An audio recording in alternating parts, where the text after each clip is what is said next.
Okay,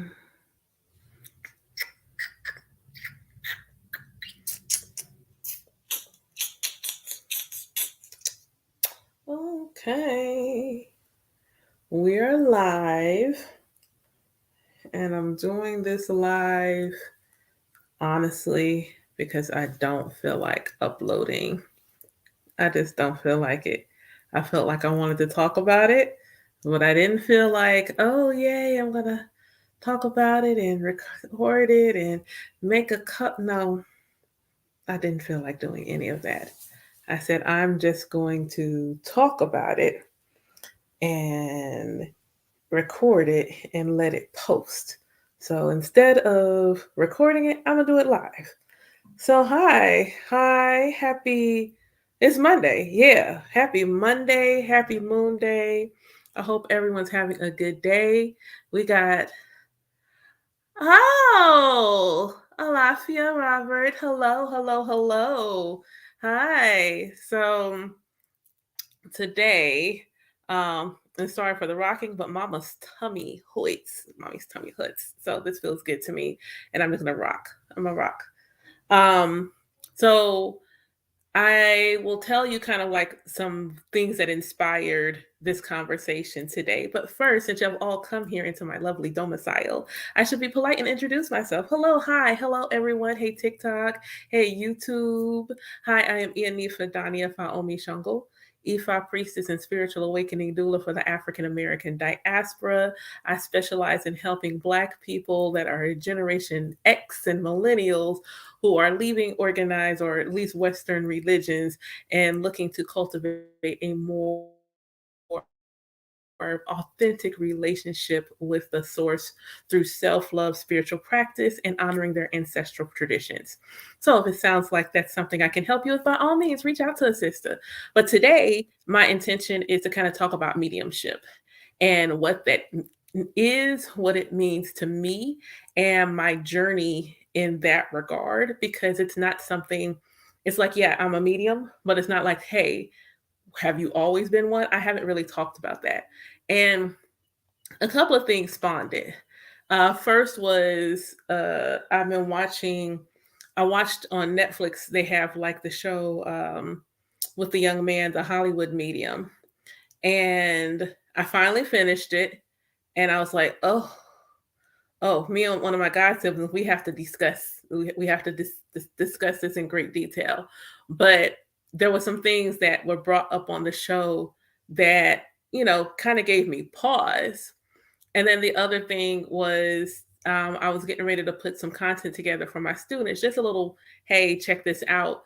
And there's a blog on how to see your psychic gifts using your not your gene keys, but your human design body graph. And I have them all.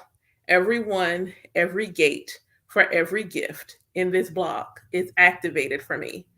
And that explained a lot for me. So I decided, let's talk about me and mediumship, because for me, my own personal perception of my own mediumship, it's very new. It's very, very new to me. It's not something that I can say, oh, as a kid, I was seeing such and such a thing. I don't feel that way personally about my own gift. I don't have a memory of seeing anything or having anything like that happen for me. So let's first talk about a medium and what I consider myself to be. So a medium is someone who has they are the medium. So they are the conduit by which spirit will speak. And spirit in this case would indicate um this could be guides, this could be ancestors. Um a lot of times what you will hear in Hollywood is that they see dead people. Like that's the way it's presented from a Hollywood lens. And honestly, it's not that it's untrue, but it's discussed in such a way that I feel like there needs to be a broader discussion about it. Now, if you ask me for myself, I am a medium and an oracle. And so the difference is all oracles are mediums. So all oracles have the ability to speak to ancestors. Um, but as a Medium, as an oracle, I also have the ability to channel from higher realms. So I can channel directly to source, archangels, etc. So that therein lies the difference. More often than not, when I go into a reading, not actively trying to channel ancestors. Ancestors will come through, but I'm rarely like, oh, I'm going to, channel That's rarely ever the case, unless the person, and I've only ever had one person ask me to speak to a specific ancestor. I don't channel them in that way. I likely operating as an oracle. So I'm channeling source energy, or I'm channeling some other ethereal energy. But this is still, if I'm to me, hi. This still is for me in my human vessel feels new in terms of when I think of in my humanness time. And when I think of my humanness and time in a perspective of time, it feels new for me. But it also feels like I've been doing it for a minute. And I just can't, I can explain why. But, just in general sense, when it first started happening, I can explain why. Like, why does this feel just like, doo doo doo? I do this now, and that's that. I can't explain that. I couldn't explain it. It was just a thing. So for me, being consciously aware that I was a medium did not actually happen until 2020. Didn't happen then. If you ask me about psychic gifts and things that were always present for me, my clairvoyance. So, clairvoyance is one of the psychic senses. Your psychic senses are basically attached to your five senses. And so, voyance, voyeur, visual, your ability to declare is clear seeing. So, it is my ability to see things. So, if you ask me, do I see dead people? No, I do not. I do not. What you see on TV, how they see that doesn't work that way for me. I have friends, associates, spiritual God siblings that it does work that way for them. They will tell me all the time what they see around me, but I don't perceive that energy in that way. And it's important for me to call that out, because if someone who is clairvoyant is looking for their gift to manifest the way they see it on TV, but because it doesn't manifest that way, they may doubt their fact that they're clairvoyant. You still see. It's clear seeing, period.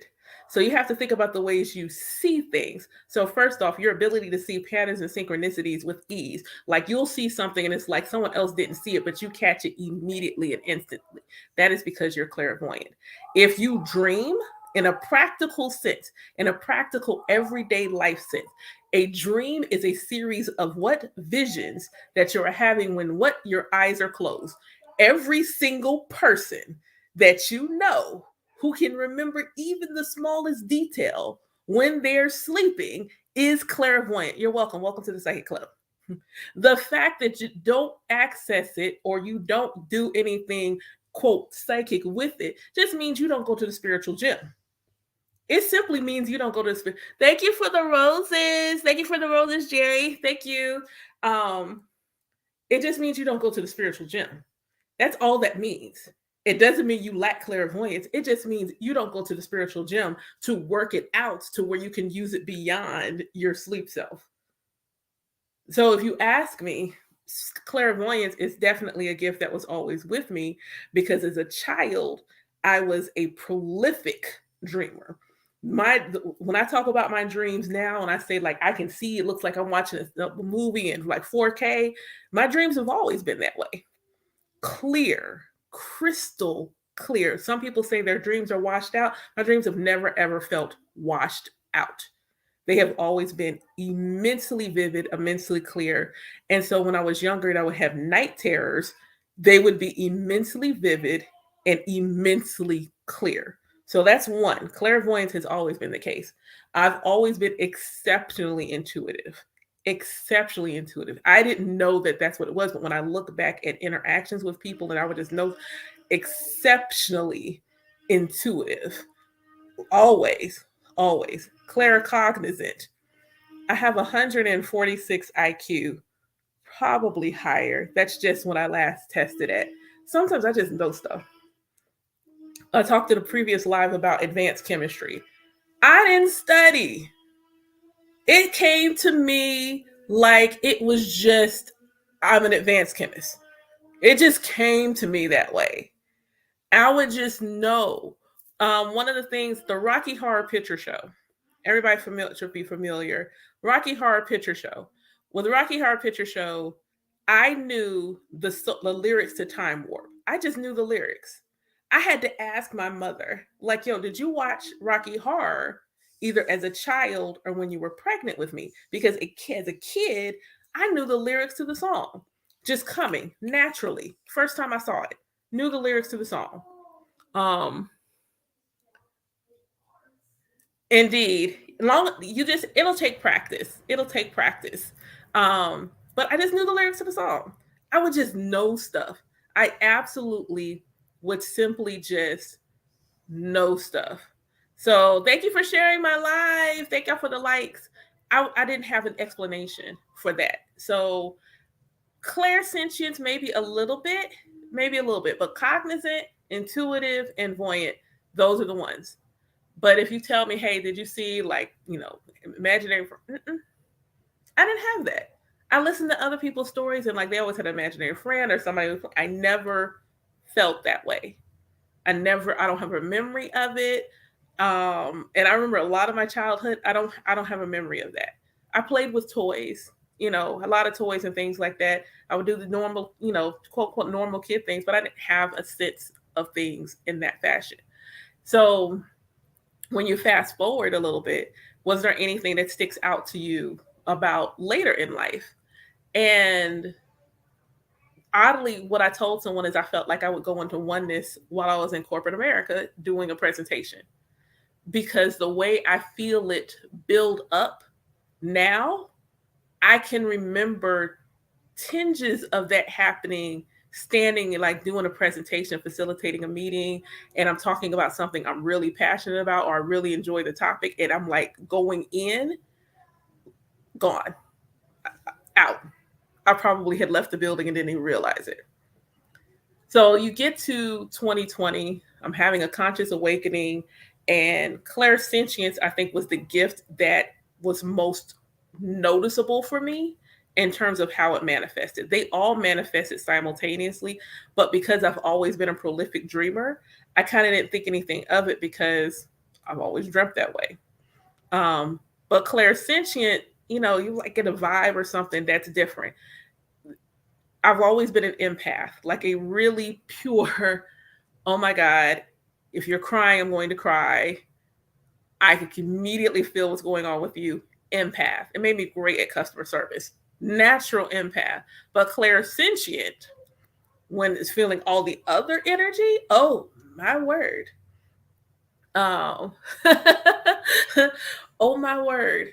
I just remember by the time my gifts started to manifest, things between me and my ex-husband were like, so I walked in the house one day and it was like, it felt thick in there.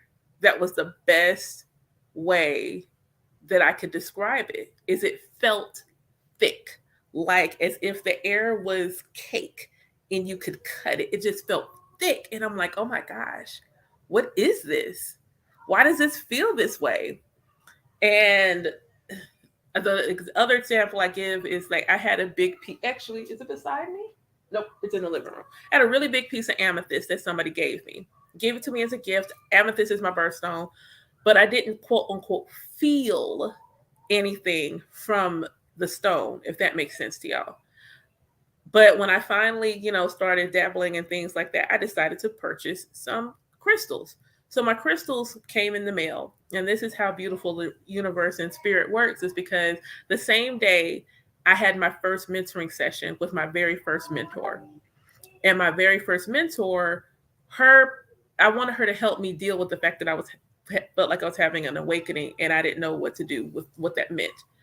And so she asked me a very powerful question, and it's probably the most powerful question that I was ever asked in my journey. And she said, "What do you want?" And she said, and I told her, I was like, "I just want to feel like God doesn't hate me." And if you grew up with a relationship that was based on an Abrahamic tradition, where you felt like every time you did something wrong, something bad was going to happen to you, you were going to be immediately punished. That was the relationship. And I just didn't want to feel that way anymore. And it was like the moment that utterance, and I use that word specifically, the moment that utterance is like, I said, "I'm ready." That's the best way I can describe what I probably was saying to the universe, like, "I'm ready." And it was like the universe said, "About time. We got you. Wait till you see what's about to go down." And so I go to my mailbox, hang up with her, go to my mailbox, and I'm like, "Oh, my crystals are here." I am so excited. And I open the package, and I'm like, "Oh gosh, no one told me don't drop them all in my hand at once. No one told me that I probably shouldn't do that." Dump the whole pack of crystals in my hand and almost hit the floor immediately. Like, I was thankful I was walking near a wall because I immediately had to grab the wall because I was going down. I was going down. The world started to spin. I was immediately going down. So my clairsentience was the one that really most manifested. So I knew these gifts were coming. I knew they were here, but it was mediumship that was kind of like I didn't really realize what was happening until later. So when I started reading tarot for myself, and a lot of readers say they can't read themselves, they have to go to someone else. They can't actually read for themselves. I have never had a problem reading for myself. Not ever. Not ever. It come like, if I need my edge snatch, I don't have to go to somebody else. I can do it myself. I don't have to go to anyone else. I like getting divination from my elders, from my god siblings. I enjoy seeing it from their perspective. I enjoy getting it from their lens, but I don't actually have to. And I would initially, I poo pooed the idea that automatic writing would come natural to me because automatic writing is an extension of mediumship. I poo pooed that idea because it was so new to me. I wasn't sure that I could trust that the writing was not that was coming from me or for spirit. And then what I know now today is that spirit and I are one. So the idea and the notion that it's in my voice. There's a movie on Gaia about this man talking to God, and he asked God, "Why do you talk to me in my voice?" And that was such a powerful question, and it changed everything for me because I rarely hear any energy outside of my own voice. But that's also probably because I operate more as an oracle than a medium. I am a medium, but I operate more in the oracle sense. But I didn't believe, you know what I'm saying? Because it didn't feel like, you see on TV, "Oh my God, I'm not controlling my hand. I'm not, it doesn't happen that way for me. It does not happen that way for me. And so, for those of you who may be hoodoo practitioners or other African or African derived practices, I am what you called always two headed. Always. I am never gone. So, there's never a moment where I ever feel like I have 100% given my vessel away. I am always the sovereign in my vessel. I can always tell there's someone hanging out with me. Um, indeed, indeed. And I'll get that too. And I'm like, "Ugh, okay, look, I don't know. I'm just going to tell you this. If you're open to receive it, I just feel like I really need to tell you something." And I always ask permission because I don't want to be rude because I think I personally I purposely don't read people unless I have their permission. So if it comes to me that very strongly where I get an inkling to talk to someone and I haven't gotten their permission, I ask their permission first before I tell them because I think it's like it's intrusive. Um yes. And so for me it was like, okay, I'm writing and I'm writing, and I don't know why I'm writing the information, but I still wasn't connecting it to being a medium. I still wasn't connecting it to um, being a medium. I really wasn't connecting it in that way. So I say automatic writing in the genuine sense was the first way I was really tapping in to my mediumship. Because I wasn't reading for other people for a while, I didn't actually start reading for someone other than myself until 2021. So for anyone who's gotten divination from me and feels like I've been doing it for a long time, I've only been reading for other people since 2021. And the first time it was just like, yeah, it still wasn't the way you see it on TV. And I think that's what was throwing me off that I was a medium, is because I didn't understand that I was two-headed. In fact, I didn't find that out, that that's what the reason it felt different for me. I didn't actually get that until after I initiated. Like, you're a medium, you are absolutely channeling source, spirit, ancestors. That's what's happening. You're just not ever gone. You're just never gone. The first time I ever heard the term two-headed was literally in initiation. And they were like, "Oh, she's two-headed." And I'm like, I've heard that term before, but I knew what being two-headed was. Um, my Ilekes, um, this one is the one I received from my Elode from initiation, but all the other Ilekes, I actually make them. I make them. They're actually in my shop. If you go to my profile, they are in my shop, or you can get them from my website, either one. But I do actually have them in my TikTok shop. And I individually make them, and they all are consecrated and blessed for the specific Orisha. Um, but I heard two-headed. I knew what two-headed meant. So when the moment they said she's two-headed, it was like, oh, that's why I'm not gone. Because everything you see on TV, they're gone. They've left the building. It's exit stage left. And I'm not gone. It's still mostly my voice. Every once in a while, someone says my voice will fluctuate, but I don't feel gone. I've heard people say it just feels like they've stepped to the side. I've heard people say it feels like they're falling away. I'm none of those. None of those. It just feels like, I don't know. Sometimes it feels like someone walked up behind me. Um, you know, uh, uh, uh, half and half. I feel like sometimes home and sometimes I'm not. Just depend. Yeah, I don't ever feel half and half either. Like, I don't ever feel half and half either. I always feel like, yeah, I know I've like, and part of me has left. Part of me is like up there floating around, flying, and then the rest of me is here, still kind of hanging out with spirit. And I think that's why in my ELO day, she would say we would be in oneness. We never ever used the term possession. And rarely did we ever use the term mounted, because for me, both of these feel like,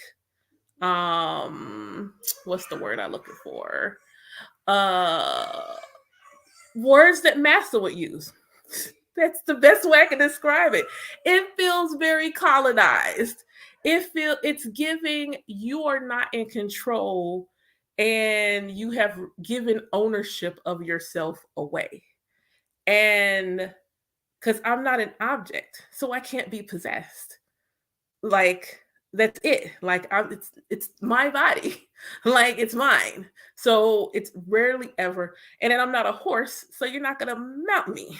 So again, it's a variation in language. Some people are cool with the language, but given what those two words mean, it's giving colonization, and I just refuse to use them. I am in a oneness with the creator. I'm in oneness with those energies. We are hanging out together. It's me and whomever hanging out, doing what we do. And how it looks to someone else, how it's perceived, I can't I can't see that because that's my experience. I've also watched I've watched plenty of people completely leave. Like they've exited the building, they're gone, their regular self is not present in it by any stretch of the imagination. It is simply just that spirit. That is how their gift manifests. Mine does not manifest that way. And I think that is why I get a lot of people who maybe have never gotten readings before. I get a lot of first timers. I get a lot of first timers who don't haven't gotten readings before or anything like that. And it's like, well, when you have, when you're looking for someone to get a reading from the very first time, it might be a lot for the person to leave completely. It might be a lot. That might be a lot to take in. But um eh, exactly. No one's experience is ever um no one's experience is ever going to be the same. And that's the point. Like, if the Most High wanted identical, like everything to be exactly the same, we'd all look the same, we'd all sound the same, we'd all think the same, and that ish wouldn't be no fun. There would be nothing special. It'd be nothing special. And we're all special. And thus, the way that specialness is going to manifest, show itself, it's always going to be different. If the creator only had one phone number, like that's like to me, that's giving real specific Abrahamic tradition. God's only got one phone number, it is an Obama phone, and he can only hear you if you stand in the woods on one foot while, putting your hand over your heart. Like, what? The creator of all existence is either all knowing, all powerful, can do anything, can hear anything, can experience anything, or not. It can't be, well, they're not. And that's the other part. There is not a limitation to the creator. The creator has no limits. There is absolutely no limitation to source. The source of all existence is not limited in her expression. We going with her today. That's how I've been feeling all day. She's been her all day. But don't get it twisted. The creator of all existence is not simply her, nor is she he. The creator of all existence is not her, nor is she he. They are non-binary. And depending on the day, the time, the intention, how they will manifest within someone's experience is going to be different. But do not get it twisted. The creator of all existence is not human when in the realm of source. They are human as you and I. But when we're talking about just pureness of source energy, unencumbered by human vessel, that energy is neither he nor she. I had one of my students, and we were just talking about the relationship with God. And she said he so much, it started to vex me. And I know why, because a lot of us grew up hearing he, like that's what we grew up with. So, it takes 21 days to break a habit. So I gave her 14. And so I told her that part of her homework was she was not allowed to address the creator as anything but she for 2 weeks. Whether she prayed, talked about, like the only way she could address God was as she. And she had to do it for her 2 weeks. And I know she does her homework, so I trust her. I don't have to watch her check. I know she's going to do it. And I could see her face like that was going to be a lot.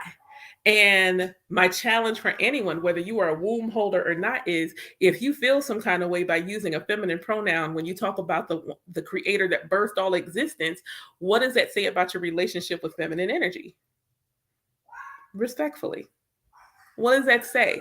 If you can be, I was having a beautiful conversation with someone, and he and I were discussing the power of woman. And we're not saying there is not power in man, but we were specifically talking about that because of the disconnect in being able to address the source of all with a feminine pronoun. When even though even science says there is a vessel, an egg, and they describe it as the cosmic egg. Nobody have eggs, but womb holders have eggs. Womb holders have eggs. The great calabash, when you're talking about Orisha tradition, great calabash, Odu, the sacred womb of creation, she, womb. The only ones have wombs, whether we keep them or not, the ones born with them, you know, but you can't fathom when you hear somebody say goddess and you cringe. What do you mean? Your mother is carrying with her her own soul. You think about, like, most movies equate like the energy of the soul like an atomic bomb. Like, that's how powerful it is. Probably even more powerful. And then she will carry not only her soul, but she carried yours too. So now she's carrying two of them joints.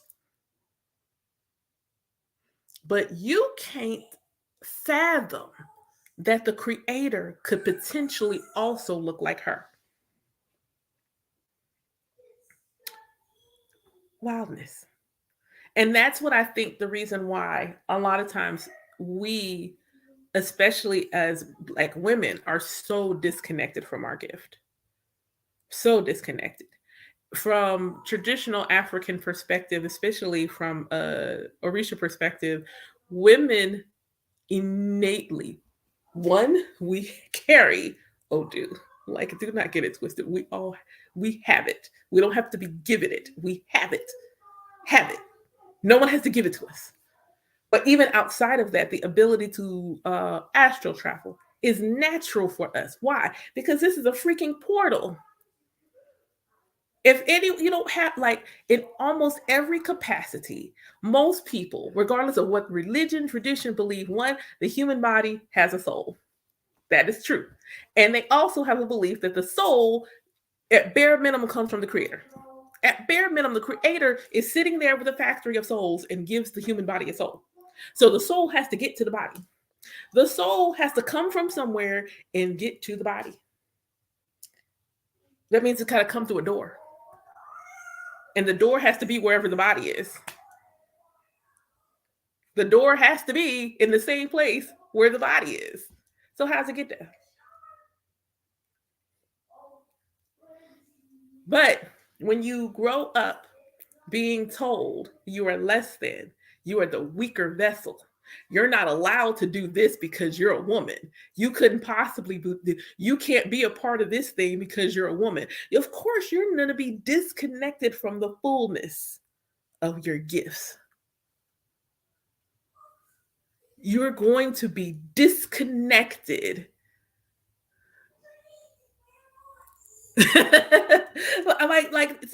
Y'all will find my spiritual practice, thank you for the roses, say, is very much logical and correlates with, like, you.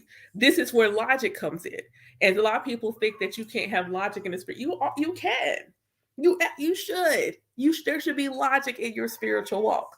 Logically speaking, I can rationalize a soul. Okay, cool. I have a soul. My body was growing inside my mother's body.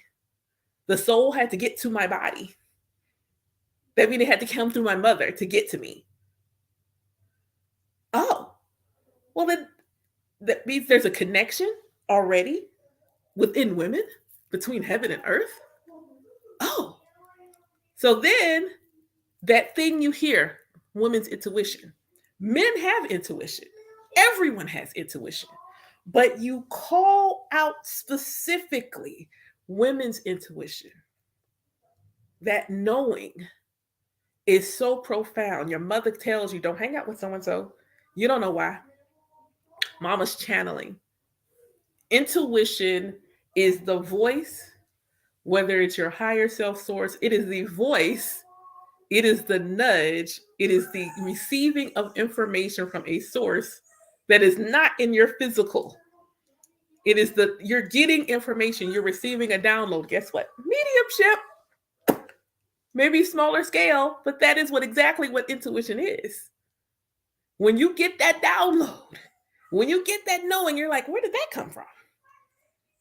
Where did that come from? You get the download, you get the knowing. If you were able to receive it, you gathered data, you received information, you got an idea, whatever the case may be. You got something from something that wasn't you. You got something, it wasn't nobody talking to you. You just got right there in your head, like, oh, maybe I shouldn't. Maybe I should go to this store, not this store. And so you don't attribute that to intuition because it's a mundane thing. It's not something huge. You get ready to go pick out an outfit and you've got your hand on this one piece of clothing, but all of a sudden you decide to choose this other piece of clothing. Maybe I should wear this today. And you don't know why. You put it on. And inevitably, there will be a reason why you have felt like it was a great idea after the fact that you put that outfit on. You get ready to drive and you're going somewhere and like, dang, I really want to go this way, but something is telling me, and you say it that way. Y'all tap the screen if that made sense. Say, give me a thumbs up. You specifically say, something is telling me to ... You even say it that way. That is mediumship. See, if you go on my website, you will often see me say that my practice is practically spiritual. There's a practicality with my spiritual practice, but it also means that my lovely witchy self and my muggle self are not separate. As much as I am gloriously goddess, I am divinely human.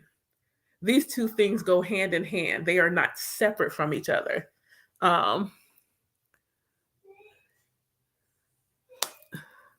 Like something is like, oh, Eve, oh, I got like this, just, I don't know. I got this feeling. We even say that, Claire sent you. I got this feeling that blah, blah, blah. Blah, blah, blah. Or, everybody got that, one grandma, grandpa, somebody's like, ooh, feels like rain's coming.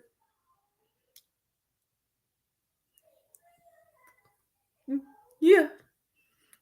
All around you, all through your life.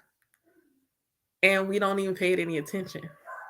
It's just regular. It's just natural. We don't attribute it to any connection because we've grown up in a way that says you have to be special. You have to have this title.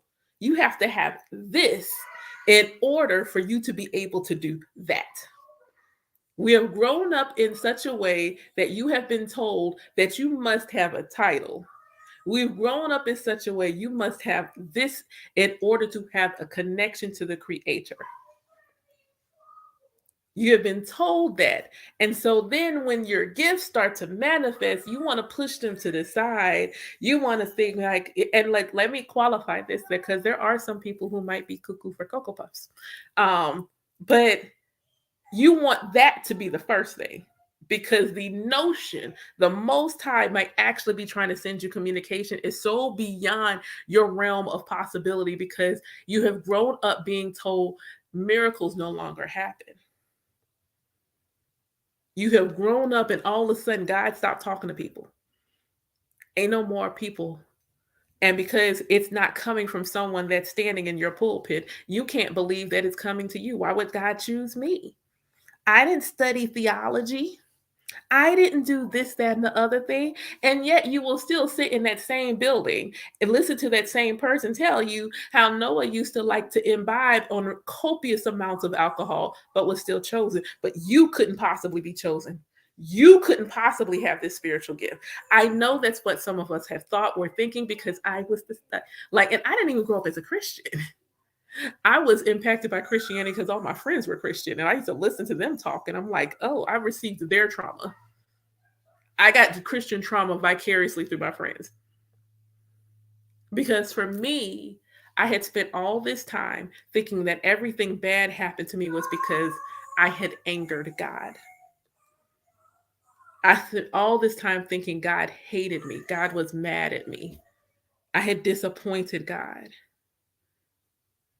And so I couldn't attach the fact that I could have a gift. Why would I get a gift? Don't nobody know me. Don't nobody know I'm regular. I'm regular. Don't nobody know me. I ain't special. Not like that. I'm special, but I ain't special special. Because there's apparently degrees to special. I ain't special special. I remember the first time I did a reading in public. I had no idea why I listened to my intuition, but I knew I couldn't trust it unless I listened to it. And my intuition, and I'm doing my tarot reading, was like, you need to start doing readings in public. What? Are you sure? Okay. And I think the first opportunity, it wasn't the first one I did, but it was the first one opportunity who was given to me was at the apothecary. And I think it happened because I think a couple of y'all have mentioned like wanting to say something to somebody. And I was in their shop and I just happened to, somebody was talking. I don't remember what it was. Thank you for sharing. Thank you for the roses. And I was like, thank you for the glitter badges. Somebody had something going on. And so they turned to me and I was like, all right, I don't know. Do you mind? And she's like, what? And I just rambled. I don't even remember what I told her. I just rambled. And she was like, oh my God. And I think she thought somebody had done something to her, like was doing something to her. And I was like, you're not being hexed. And so I was like, do you mind? And so I took her hand, no cards or anything, and told her what she needed to know. And so, thank you. And I had stuff on the counter. I didn't ask her for any money. I had stuff on the counter. She paid for all of our stuff. She paid for everything that I had on the counter. And the apothecary is like, do readings, blah, blah, blah. And so they gave me my first opportunities to do readings in public, but they weren't actually the first place I went to. I went to a culture shop in my area, and that's the first place I actually went to. And a friend of mine's mother, who's also a spiritualist, who's very powerful in her own right, like I just want to sit at her feet sometimes and just listen. She came and got the very first public reading I ever gave. And who was terrified? Oh my God. Like, let me just, glasses had to come off. When I tell you, I saw her walk up and say she wanted a reading, I was like, oh no. Because imposter syndrome was reeling in a bud. Like, oh my God. You want a reading? I can't start off small. I can't start off little. No. Irony, her last name is Smalls. But I was like, oh, okay. So she sits down and I shuffle the cards. And I think I remember at some point I did this and just started talking.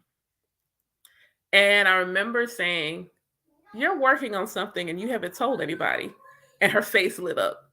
And I was just like, okay. And I just did it. And then she was like, yo. And I was like, yo, okay. Alrighty then. And it was just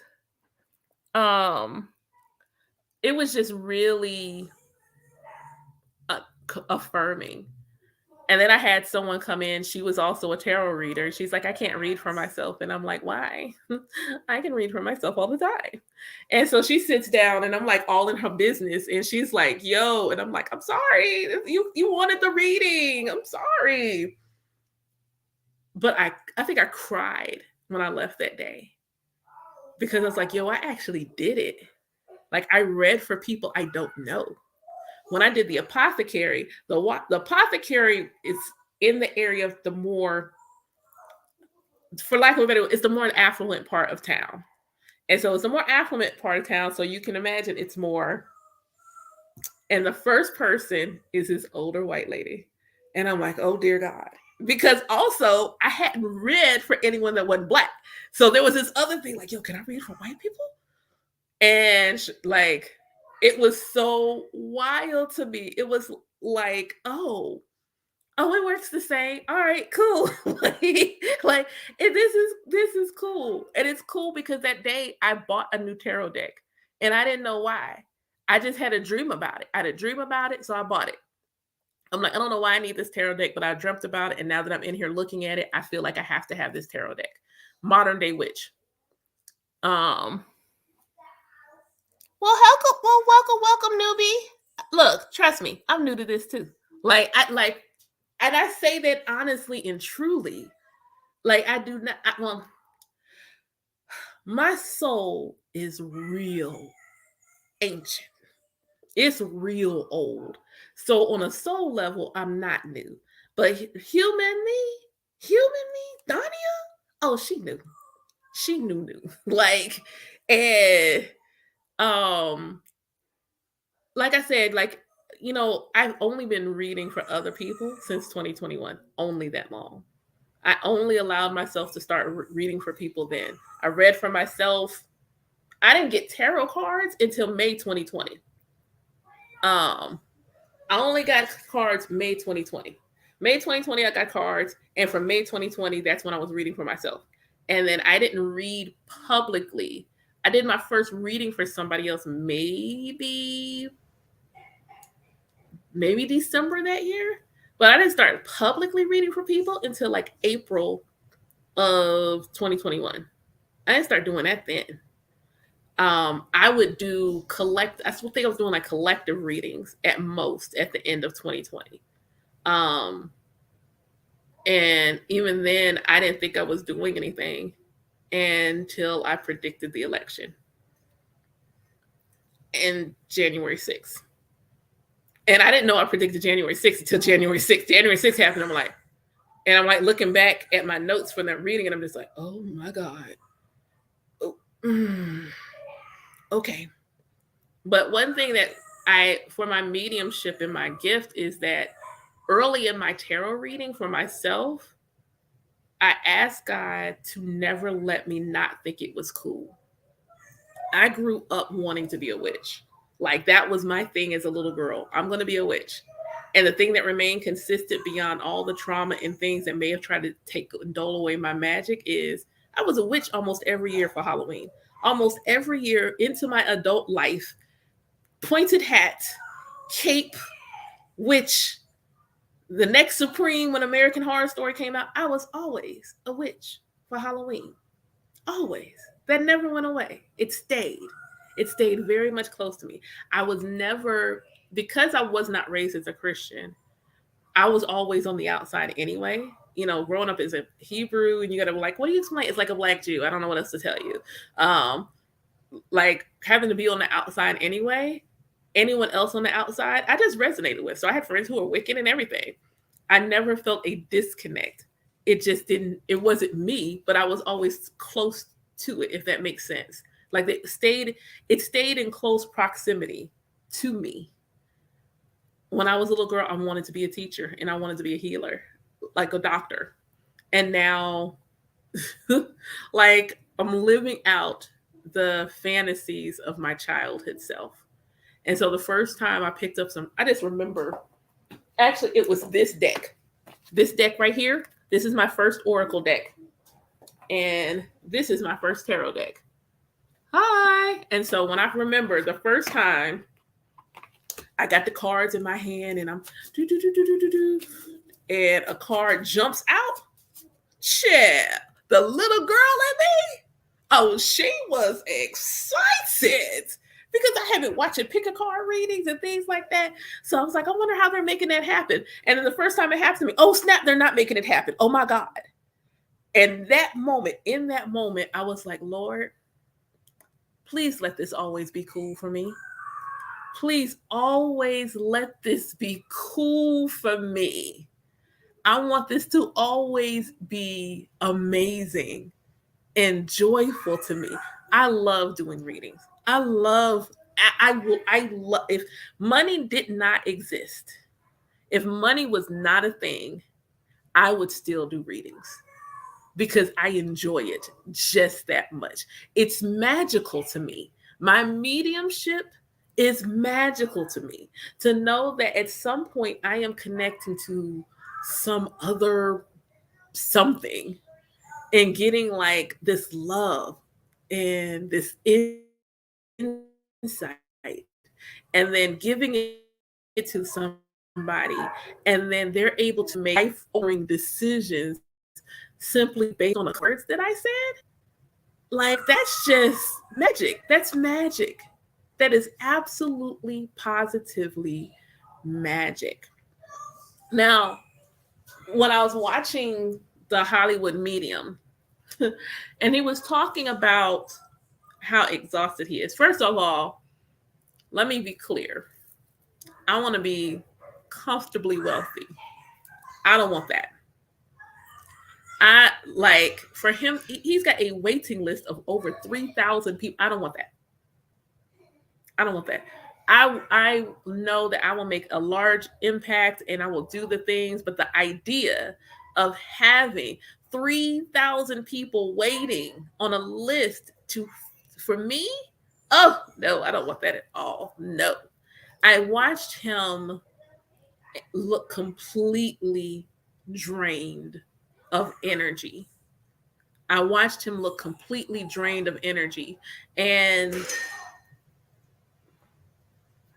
my god sibling and I were talking about the boundaries and wondering what he does to manage his energetic boundaries, because it didn't seem like he did.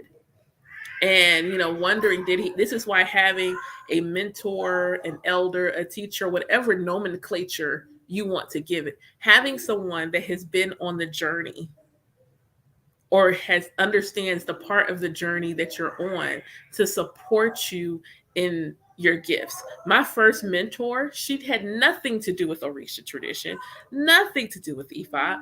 She was a spiritual practitioner who was an exceptional medium and oracle, had a strong ancestor veneration practice, and understood her gifts.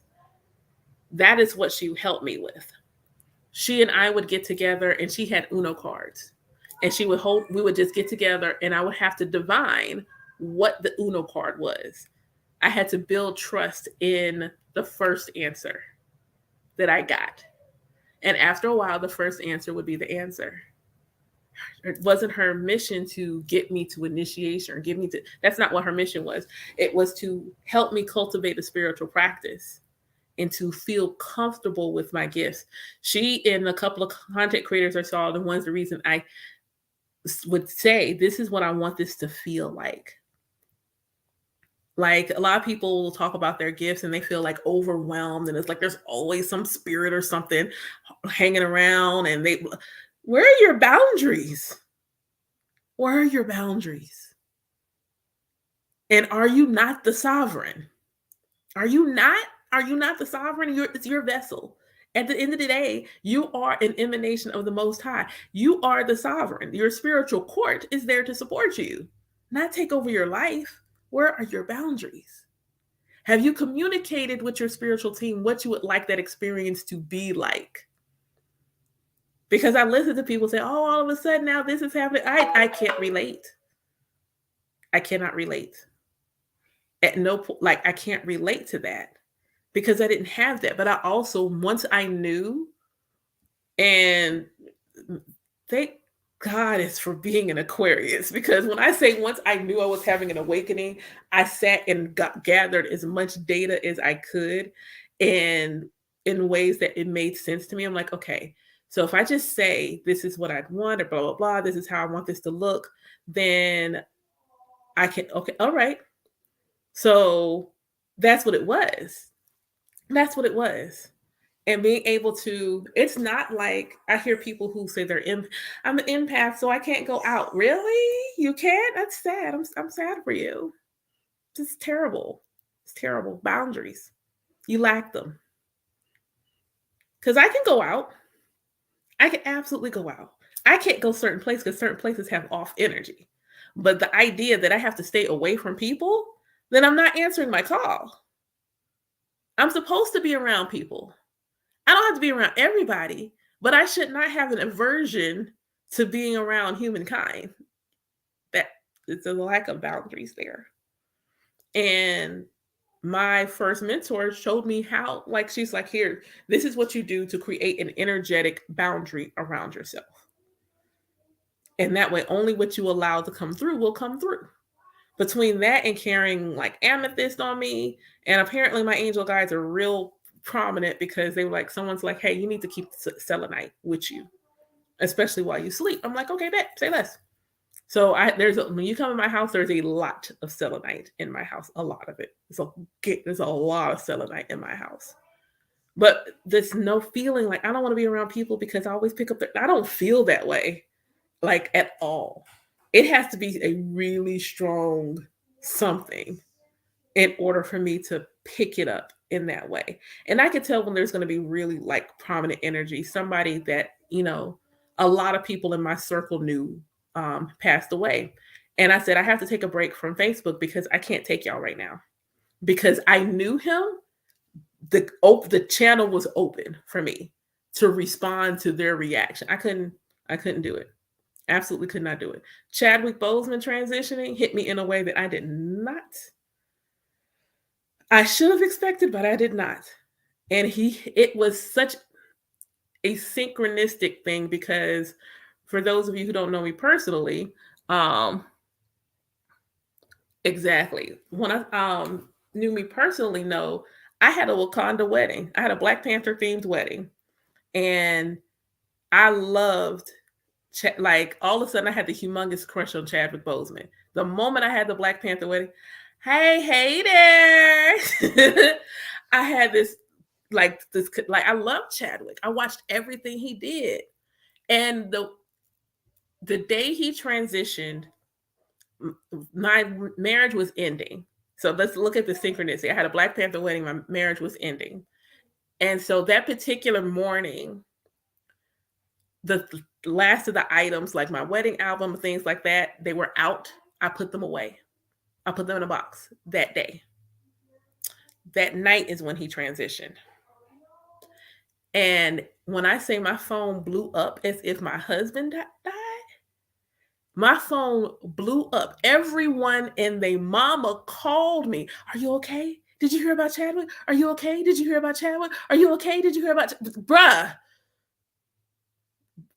And so I cried and I fell asleep on the floor in my altar room.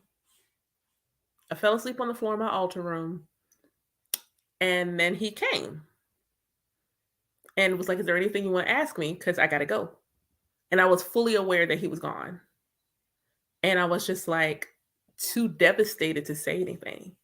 To this day, I have not been able to watch a Marvel movie or Black Panther. I can't. I really can't. And I know I need to. There's a need for me to do that. And I have been honoring him in the way that I feel like I need to because of the way he manifested after transitioning. But I have not been able to do it. I have not. Like, no. So moments like that, yeah, I can't be around the collective in that regard. But I'm not ever going to say because I'm an empath, I can't be around people. Like, your boundaries got to be stronger than that. I'm never going to be like, I can't be around people because I'm an empath. In fact, it's probably as much as an empath feels, an empath projects. And so if I can be someone like sunshine, I walk into a space where it's cloudy, I'm sunshine. If I walk into a space that is cloudy, I am the sun. And I'm not allowing myself to be drained. I'm just allowing myself to shine and giving other people permission to shine as well. I'm not letting myself be drained in that regard. And I think that's important, especially when you're a medium. When I watched that young man on that show, he was being sucked of all energy. The other thing that's different is I'm moving y'all because mommy's got to stretch her legs. There we go. Is that the way that he talked about spirituality and really like he was a whole medium, but he would act like everything else spiritual was kind of woo-woo. And I find also just watching other shows that there's a difference in how Hollywood, especially white people in Hollywood, talk about mediumship as opposed to Black people in traditional or derived African practices. We speak about mediumship way differently than they do. Like he's talking to all these people and he's purposely channeling dead people. But at no point, there are people like, oh my God, like I wish there was something I could do to communicate, blah, blah. Then where's the ancestor veneration? Like, where is it? And for me, that's a humongous part of my mediumship, especially if I am channeling ancestors for the person. If I do a reading for you and I can tell that it's an ancestor that has come through, oh, you got to give them an offering because it's a thank you to them, but it's also good for my energy. You need to give your ancestor an offering if I channel your ancestor in a reading. And I will tell you to. Like, I'm going to need you. You don't have to have an altar. When you make dinner, buy dinner, whatever it is, take a little plate, put a little bit on the side, say a prayer that this is for your ancestors. You need to give them an offering. Like you got to get you got to do it. But when I talk to people and they tell me um, that they're like listing someone or things like that, and they're like, I'm not sure what to do, and I feel like I'm not sure how to happen, how to to connect with them.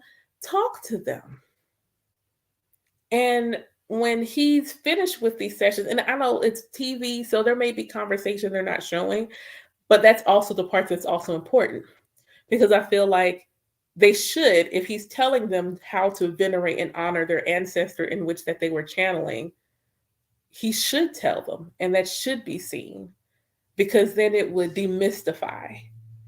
Then it would demystify it. And I feel like if he was a medium of color, that's what the conversation would have been like. Is they would have done probably all the things that he did in whatever way that would have been right for that particular medium, but they would have had a conversation about how they could honor and how they could venerate their ancestor. Like they would have did that. So I found that intriguing. I was like, I wonder why he didn't, but he may not have that.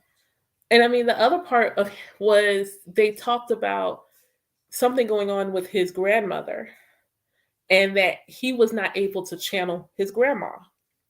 And that it was like he could channel, and it was such a sad feeling from him that he could channel all these other people's passed on loved ones, but he could not channel his own grandmother. And one that made me feel sad because when I was first reading tarot, I was confident my grandmothers were coming through because they tell me go to bed because I would often pull cards at night. And inevitably, if I had been sitting there longer than like 30 minutes or so, there's one of my cards that was like, rest and rejuvenate. And I was like, all right, I'm going to bed. Dang, all right, good night. Good night. I would immediately stop because I knew they were telling me to go to sleep. And I'd stop and I'd go to bed. I would absolutely stop and I would go to bed and I would absolutely be like, that's grandma now. That's both grandmas. Both grandmas came through and told me to take my ASAP to bed. But I also felt like he may not see other mediums. And I think that's the other, misconception. Because you are a medium, it doesn't make sense for you to go seek out counsel for another person that has a gift. And that's like, you're still human. You're still human. Simply because I am a conduit for source, ancestors, light, whatever the case, yeah, you want to see it, doesn't mean I stopped being human. I'm absolutely still human. So there may be days where I'm too close to the situation. I'm too close to it. So I need the support of someone who isn't as close to it emotionally to help me gather the right and aligned information with me. Huh? Hey! Look, you made it! Yay! I need to go to another one. And I enjoy when me and my God siblings get together, I enjoy that. I'll call my mommy back. I enjoy that. I absolutely enjoy that connection and that exchange of information. Uh-huh. Message. Like I enjoy that. I absolutely enjoy. And so listening to him say he didn't have that information, I would have loved to hear him say he had someone, anyone, a mentor, somebody he could have gone to. And it just doesn't seem like that's the case. It simply does not seem like that is the case. The other thing is about like physical mediumship. And this is not to poo poo physical mediumship by any stretch of the imagination, but I feel like it's important that to understand that it's not more valid than someone who is just simply a medium or simply an oracle. I'm not going to sit here and try to create this masterful showcase where I'm trying to manifest physical items and ectoplasm and all this good stuff. And it was interesting because um um they it was interesting because the um the way they talked about physical mediumship was that they needed a group. They had to have a group because they could not channel the energy alone. And I'm like, um, okay. Like if you say so, like I don't know why you wouldn't want to do that though, but there's this need, like if you can't see it, did it actually happen? Because the way they described it, it was that a mental medium, there's a belief, and a physical medium, there's a knowing. And I feel like, well, that kind of just makes it seem like you can't have a knowing when you're talking to a mental medium. And you absolutely can, in fact, hey birds, have that was a big one too. Absolutely can have a knowing when you're dealing with a mental medium. So I'm not trying to like, this whole I'm gonna generate ecto. I'm not doing that. If you need someone that's going to do that, I'm not the one for you. Because I'm not doing it.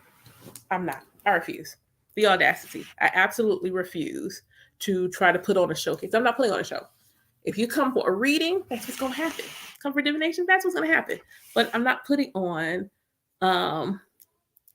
exactly. Like it's getting the download, and like that's for me. Like it either resonates or it don't. It either resonates or it doesn't. And if it doesn't, maybe it wasn't for you. If it doesn't, maybe it wasn't for you. It's not your message today. If it was for you, it would have resonated. And thankfully, I've never had that happen. It's always for them. It's always for them. Me looking at mediumship, I don't ever feel exhausted like he does. Like he would look zapped, absolutely zapped. And I'm like, bruh, like after one, no, not even if I go, like I'll go live on Facebook. I haven't done it on TikTok. Sorry, y'all. I'll do it eventually. But I'll go live on Facebook and do readings. And I never feel drained. Actually, I feel energized. Like I should never do them and feel like I'm going to bed right afterwards. I can't. I feel like I'm buzzing. I'm ready. Like I can be real extra productive for at least a hot hour after I do them. If I do readings outside the house, I normally work a whole almost like a work day. So I might be someplace from like 12 to 5 doing readings that whole time. Now then I'm just hungry. And if I'm hungry, that's different. I don't feel like my energy is drained. I typically fast prior to having one of those days because I don't know. That's just my method. I fast. If I got to go do readings in public, I typically fast. I might have something to drink, but I ain't eating. It also could be my aversion to using the bathroom in public. That could also be it too. So it could be those two things, but I don't typically eat those days. I don't typically eat on those days. So I just go ahead and do all my readings. And then I treat myself to a very substantial meal afterwards because I ain't eat all day. But this whole like, because he did one, he's like, no, no, not a thing. But I also, one, enjoy what I do. And I have like boundaries, Hi, I have boundaries. I absolutely have boundaries in place, and I'm not like, I just don't have that issue. So, yeah, mediumship still, I'm wonderful. Thanks for asking. Um, I'm still in a place where it just feels cool to me. It does. My practice, yo, turn it down. Um, it still feels really cool. I'm always really grateful. Um, one that you know someone feels like I should be the one that gives them the message, and I am now in a place where I'm not really. I'll have a moment every once in a while where I'm like, well, it didn't manifest that way for me. And like I'll have a question, am I doing it? I'm doing it right. And that would be if I left you with anything is you're doing it right. You're absolutely doing it right. However, your spiritual gifts, your messages, your downloads, all of these things manifest for you, you have to remember it's for you. And so it's going to come through in a way that is for you. Like my running joke with people is if I don't channel one song when delivering your message, did I even actually give you a reading? If I didn't blurt out a random song lyric, relate something to a song, did you actually get a reading from me? Did you? Really? Because chances are, like, I'm gonna throw like, absolutely. When I say I can, like, and my spiritual team knows I like music. My entire spiritual court knows I enjoy music. And so I can, I, it was funny because not my Eolode, my Ianifa spiritual godmother, um, said it to me, and I had only ever said it, and I never heard anyone else. I have musical Tourette's. I will blurt a song out in the most random of moments, but it'll fit.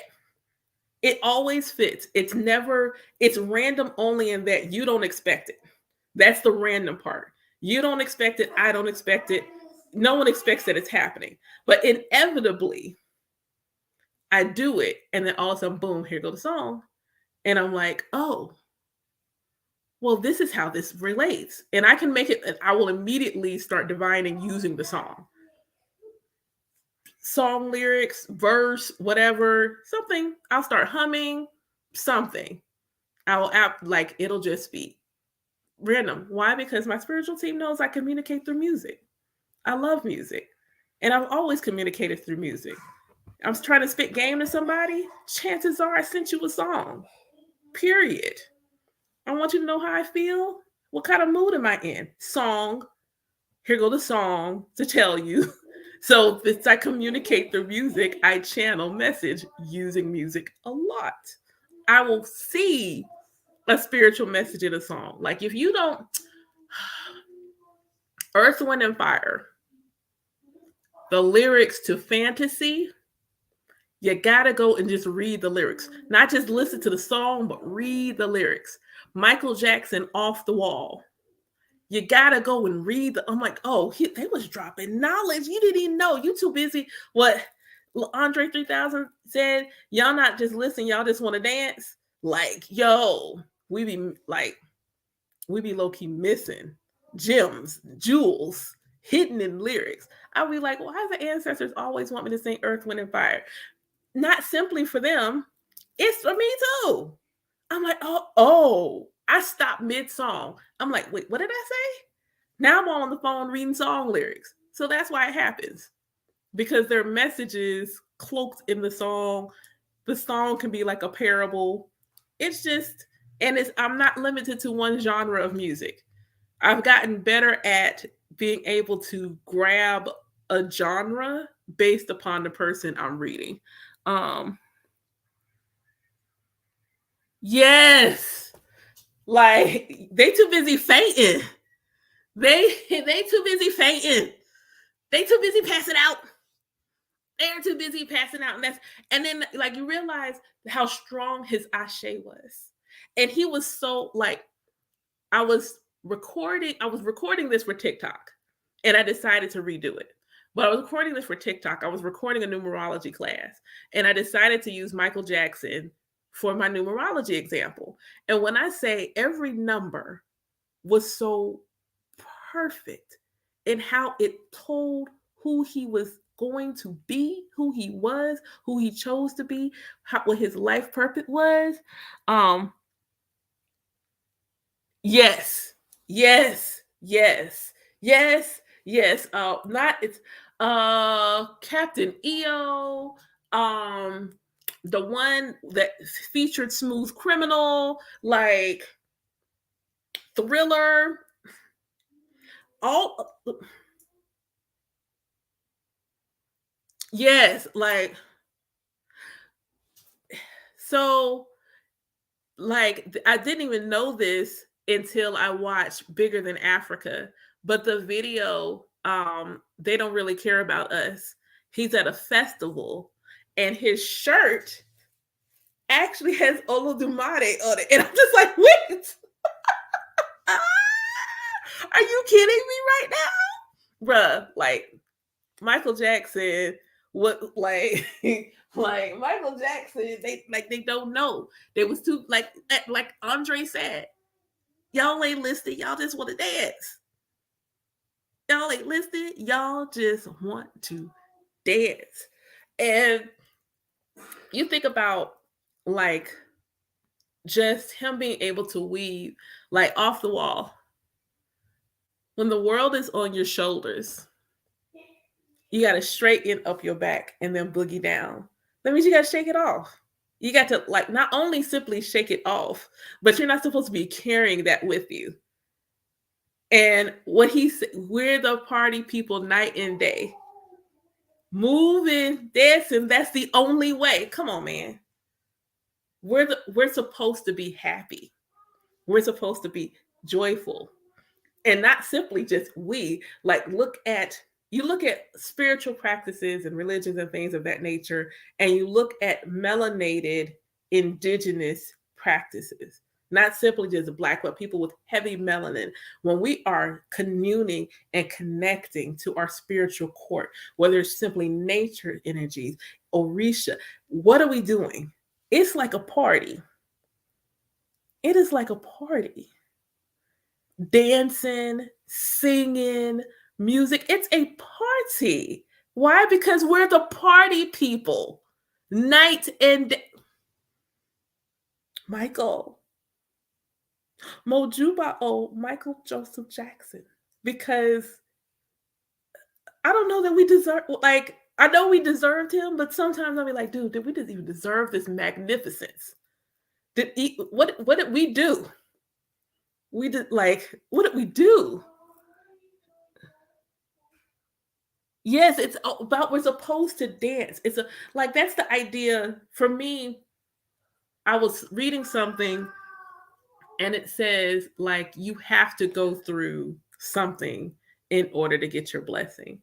And I feel like what if you challenge that? What if you challenge it? Like say, okay, I'm aligning to ease. I'm aligning to joy, ease, and bliss. I'm not trying to read that with no glasses. No, I can't even pronounce that. Like that's not what we're gonna do. Not now. Now we're gonna go in a. I'm gonna go in a wormhole after this, and have to look the word up. See what you did? We just talked about me being Aquarius. You can't drop something on the side of I know, and then I'd be like, I don't know what that is because now I must know. I must go seek and acquire the knowledge. Thanks, because I didn't want to sleep tonight. I didn't want to sleep. I want to be looking words up to figure out what they mean. You're lucky this is on my phone and I can't. Oh, I can do it on my computer though. Like I can do it on my computer. I love that though. Channeling through music, it's a beautiful thing. It's a beautiful thing. Yes, go ahead, go get the definition. You can't just do that. You can't just drop words and it not. You gotta share the words. You gotta share the words. You got to share the words. Um, while he's getting my definition, because I must know, I totally must know. What I will say for people who are mediums or maybe feel like they're stepping into their mediumship, um, don't make it look like somebody else's. You ain't got to put on a show. And it don't never have to look like somebody else's gift. There are so many times I'm live and y'all don't know I'm channeling because it don't look the way it looks like on TV. No, it don't have to look like somebody else's. Let it flow through you the way you want it to manifest. Also understand your communication between you and your spiritual court is going to be unique to you. I know people who say all the time that their ancestors are like cussing them out and things like that. But it's not that my ancestors are not giving me advice when I'm like not moving in alignment with my purpose, because it's never about me doing something wrong. Is am I walking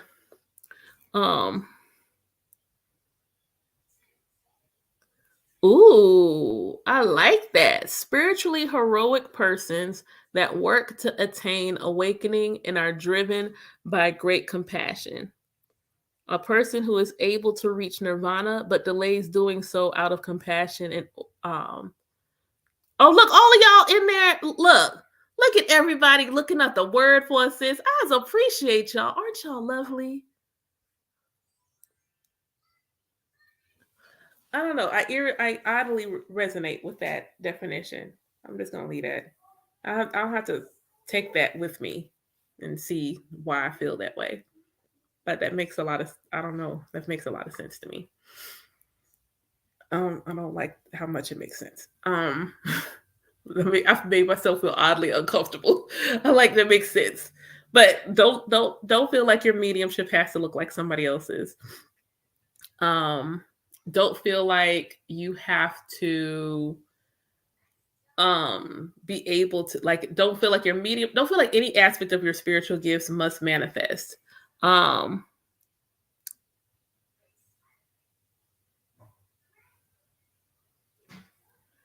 Indeed. Thank y'all. Thank y'all so much. Thank y'all for sharing that. I think if y'all had not learned anything new today, you have now fulfilled your knowledge quota of learning something new today. This is my second or third thing new because I learned the difference between a pantry and a cupboard and a cabinet earlier today. And I feel like I learned something. Now I've learned something else. Yay. But don't feel like your spiritual gifts, your spiritual walk, anything about you, nothing about you has to look like it does for somebody else. Nothing. Whether that is your spiritual gifts, your mediumship, if you happen to be an oracle, your oracle work, your healing work, your none of it, absolutely none of it has to look like it does for the next person. There'll be nuances and things and parts of the flavor that might be similar. It's like getting, 3 grandmas making fried chicken.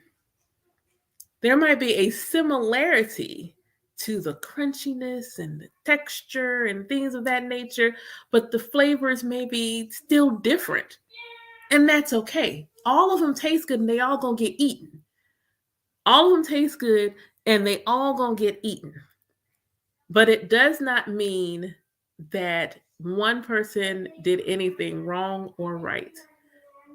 They're just simply different. They're just simply different. So for me, in my own mediumship, in my own journey, I've been allowing myself to simply be different. Like, I know, I got, like, what is it say? I got the juice. I know, because I just heard the music in my head. I got the juice. I got that. I don't always have to put a little razzle dazzle just to make somebody believe that I got it. I got it.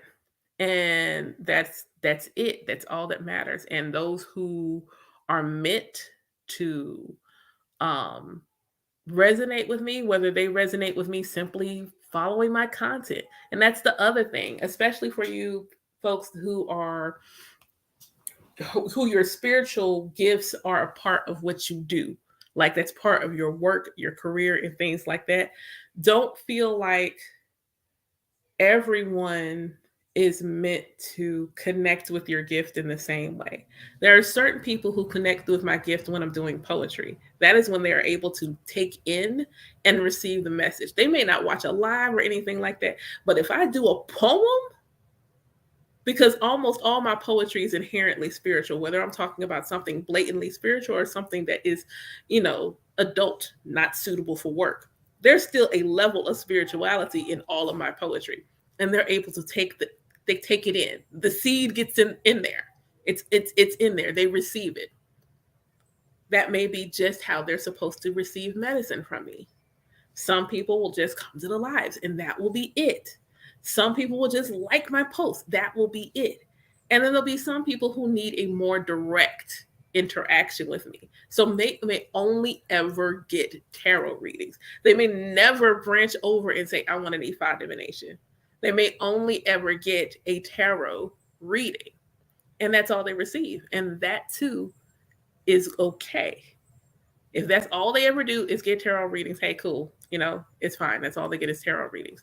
Some people may come and they're like, hey, I'm going to get a tarot reading or EFA reading. That's cool. That's how they come. It's no big either way. It used to be something that used to be like, oh, well, if you got this one, why would you get like, now it's just, you know what? How you come is how you come. And that's all right.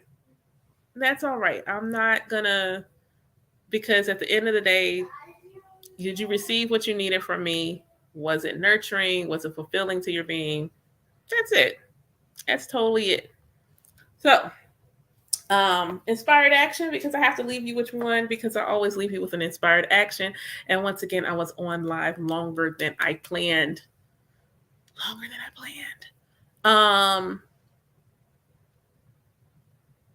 Go be yourself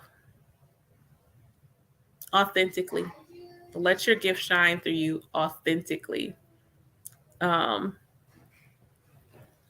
Yes, thank you so much, Sugar. Thank you. You're the best. You're the best. Allow your inspired action is to allow yourself to shine authentically, because I know sometimes that's hard to do.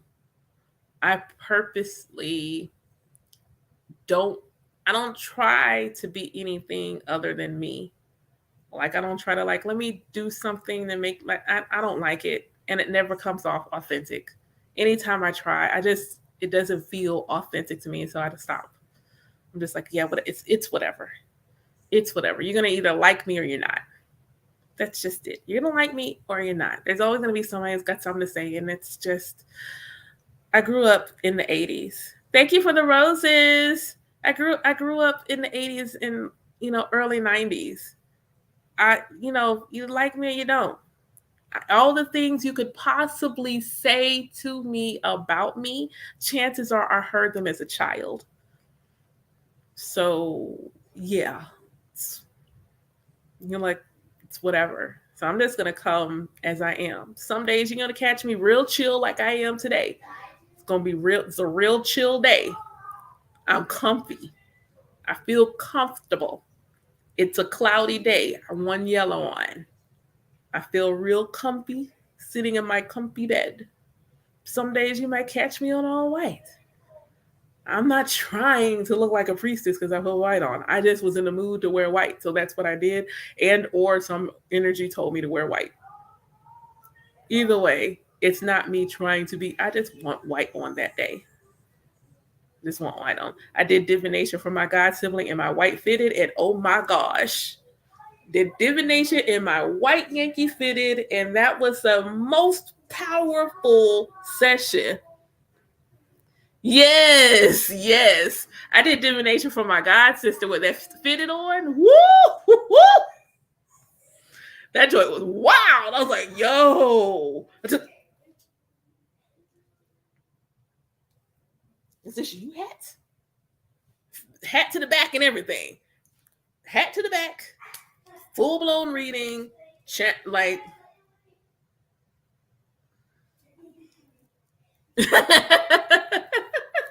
I was like, oh, snap, wait, wait, hat. Wait a minute. Wait a minute. I was like, yeah, this is nice. This is, oh, and it's like I got the Yankee fitted, and it's like it triggered something in the universe, and all of a sudden I can find these hats that fit my head. So before I go, I will let you see this hat that I just got because hold on, I gotta take my hair down because I can't put it on with a pony. Say hello to my locks because they looking luxurious. So hold on, let me show you this other hat.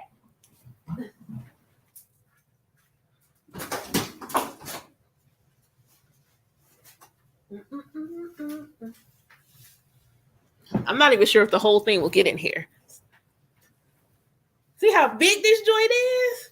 This thing is, yes, this thing is massive. Massive, massive, massive. This thing is absolutely massive. I'm like, I'm going to be sitting by the water doing divination in this hat. I can't wait. I honestly cannot wait for an excuse to have somebody meet me by the lake and I give them a reading while wearing this hat. Yeah. Yes, indeed. Yes, indeed. Yes, indeed. It's all like, see. Okay. Yes, I do live in the South, but I ain't that Southern. I don't like tea at all. I do not like tea. The only reason I ingest tea in any capacity is because of any healing attributes. Like Mother Nature, my goddess cycle is here. So I'll probably make some hibiscus and some of the other herbs in a tea and drink that. But like other no, no, no. Let me order a Coke and I get a tea. The look of abject horror and disgust that is going to branch across. Ah! It's tea. I don't want this. Please don't make me drink it. I don't want it. No, no. Now, if I have my hat, my fan, some water in a fancy glass, I do Sprite too. Like if I'm like sitting at the beach getting ready to do a reading, I do water or Sprite, something clear. Sit there with my fan and and it has to be a fancy glass. Like I'm that friend, I don't drink, but if everybody at my table got a drink and they're coming in fancy glasses, I will tell the waiter or waitress they have to bring me my drink in a fancy glass. You're not going to sit here and give me this regular tumbler while everybody else got swirls and colors on it. Mm-mm. I want a fancy glass too. Give me a fancy glass. And if they bring me one, I up their tip. I'm already going to tip you. But if you listen to my shenanigans and bring me a fancy glass, then I will absolutely tip you even more because that means you gave into my madness and I appreciate that. TGI Fridays had the best one. They had this really sleek glass with red that went around it. Yeah, I would because I used to bartend, so I have a love of glasses and bottles, but I don't drink. I do not drink, so someone has to like drink and bring me their bottle because I don't drink. I don't drink, and as of right now in my life, I don't have enough people that come over regularly for me to keep like other than like the alcohol for the non-corporeals. Like I got alcohol for people who like non-corporeal people, but I don't make drinks for like my human folks often enough to keep a stash of alcohol on hand like I did when I was younger. When I was younger, I used to bartend. I do parties. I used to work the clubs, and if the bottle was empty, I always wanted the bottle. And yes, I'm 44. So I was one of those people with like take the different color highlighters, take the little cushiony thing out, put it in my bottle and fill it up with water. So I have all these bottles with colored water. That's me. That was me.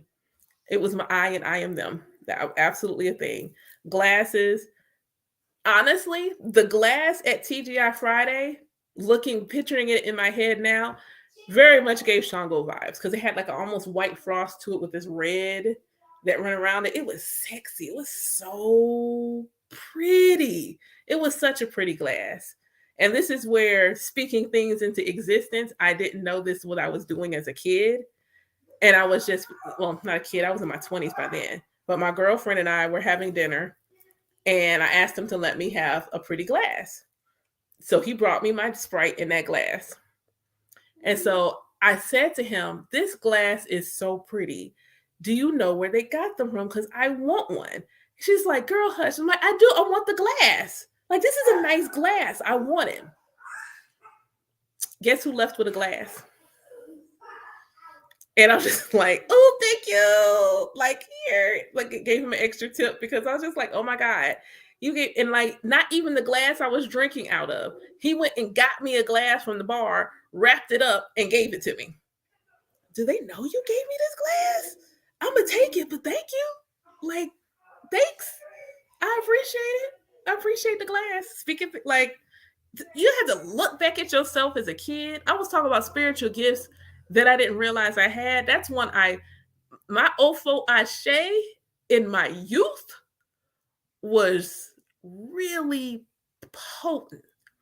And you don't realize sometimes, because some things are delayed, what you spoke into your life from years ago. Some things are so delayed in their manifestation, you don't even realize, oh God. So, like, y'all be mindful what y'all say. Just be mindful, because just because you don't see it manifest right now don't mean it's not coming. You just be mindful. Use your words wisely. Use your words wisely. Okay. I'm not staying on here with y'all no more. I'm leaving.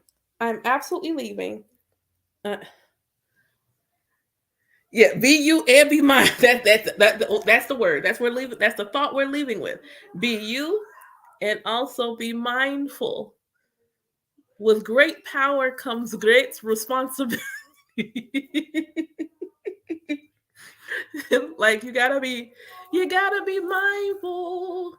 One day I'll tell you how I got one of my customers at Pizza Hut to take their shirt off and give it to me. But that won't be today.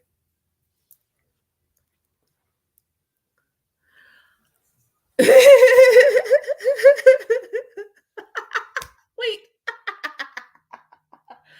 I won't even ask which part of my spiritual self said, "What makes you think I'm practicing?" I'm sorry, y'all. I'm in a really good mood. I'm really good mood. I'm really good mood. So I feel like that's such a broad question. But if it's in relation to my elekes, um, it doesn't say it in my name right now, but I am Ianifa. So if that answers your question. But you know, I do a lot. I do a lot. I just happen to be initiated in an Orisha tradition, but I do a lot. Do a lot.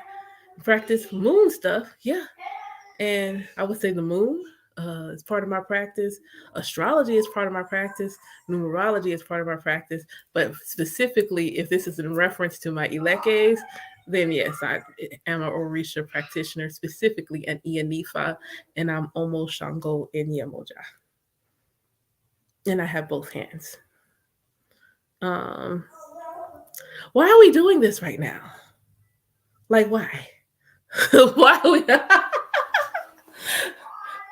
So here's a question, because I don't mind, but out of curiosity, why are we checking? Because it's not even the topic of conversation tonight.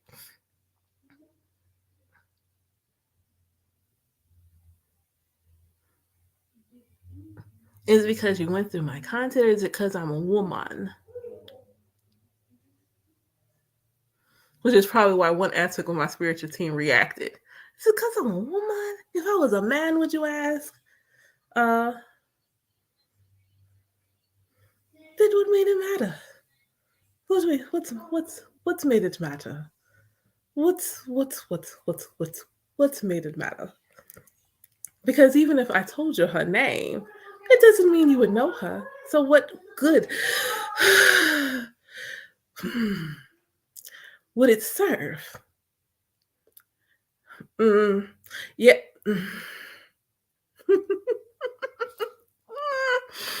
Mm. Mm, mm, mm, mm, mm. Okay. All right. We're gonna try to stay grounded in this. Hold on. Mm, mm,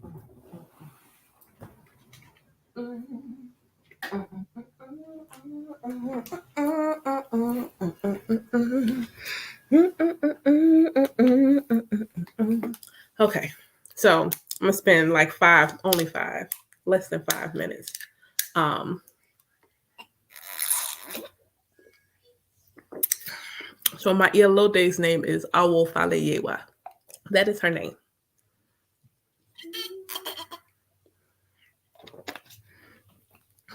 And her elder is no longer her elder. So the only part of her lineage that is of any degree of resonance with me is her.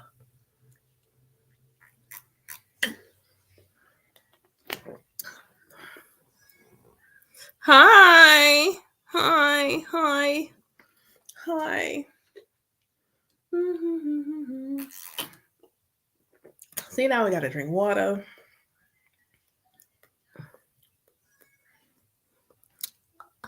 Hola.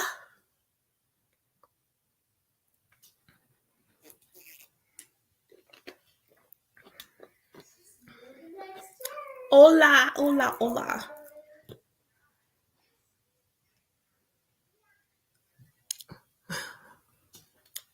Cool Franken beans. If I don't look at it tonight, I will look at it by in the morning because I'm totally on live way longer than I plan to. And I have to make sure that my small humans have left the rest of my home domicile still standing.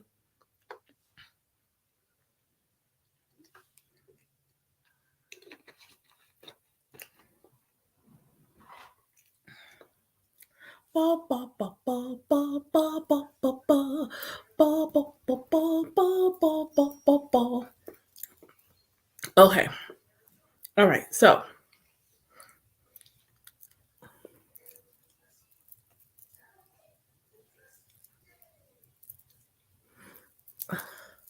one thing, look.